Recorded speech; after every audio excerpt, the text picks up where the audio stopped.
அனைவருக்கும் வணக்கம். நேற்றைய தினம் எங்களது அகில இந்திய செயல் தலைவர் மதிப்புக்குரிய நிதின் நபீன் அவர்கள் வந்திருந்தார்கள். நேற்று நடந்த மாநில நிர்வாகிகள் கூட்டத்திலும் மற்றுமுள்ள நிகழ்ச்சிகளிலும் கலந்து கொண்டு இன்று காலையில் பேரூரில் உள்ள மிக பெரும் பழமையான சிவன் ஆலயத்தில் வழிபட்டு விட்டு அங்கிருந்து நேரே மருதமலை முருகனை தரிசித்து விட்டு பிறகு அங்கிருந்து பொங்கல் விழா தமிழகத்தில் சிறப்பாக எல்லா பகுதிகளிலும் பாரதிய ஜனதா கட்சியால் கொண்டாடப்பட்டு வருகிறது.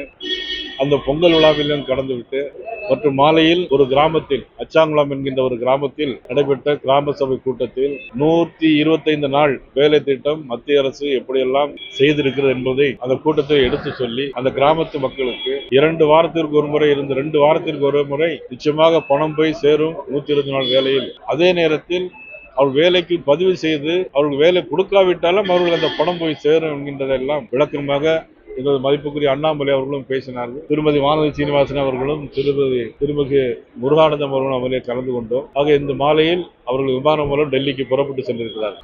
அனைவருக்கும் பொங்கல் வாழ்த்துக்களும் சொல்லியிருக்கிறார்கள். உங்களுக்கும் எனது பொங்கல் வாழ்த்துக்கள். பராசக்தி படம் தீ வச்சா பிலிம் எல்லாம் எரிஞ்சு போயிடும்.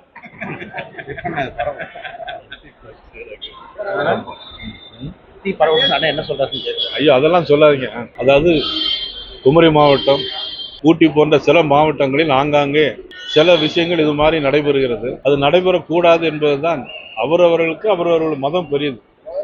ஆகவே அதில் இருக்கக்கூடாது என்பதுதான் எங்களுடைய நிலைப்பாடு. இல்லை அது குறித்து அரசியல் எதுவும் குறித்து நாங்கள் பேசவில்லை. அவர்கள் விஷயம் முடித்துவிட்டு இந்த தேர்தலுக்கு நாள் இருக்கு. அதை பற்றி பேச்சுவார்த்தை இல்லை. பிரைம் மினிஸ்டர் போனதுக்கு பிறகு அதை பற்றி குறித்து